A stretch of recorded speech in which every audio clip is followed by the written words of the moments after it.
Sous le capot, on retrouve plusieurs configurations et pour la version entrée de gamme, donc la Boost, on retrouve à l'avant un moteur essence de 1,5 litre couplé intelligemment, d'où le nom DMI pour dual moteur intelligent, à un moteur électrique de 145 kW alimenté par une batterie de 18,3 kWh.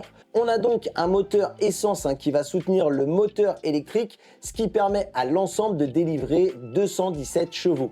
L'autonomie annoncée en 100% électrique est d'environ 80 km. Pour la version confort, on est sur le même type de configuration, à la différence que la batterie est de 26,6 kWh, ce qui permet d'avoir une autonomie bien plus conséquente. Elle peut atteindre jusqu'à 125 km, bien sûr en fonction de votre conduite. Mais bon, j'irai pas plus loin sur ce modèle puisque aucune date ni aucun prix ne m'a été communiqué chez BYD France. Et d'après ce que j'ai compris, c'est que BYD se pose quelques questions sur le positionnement de ce véhicule.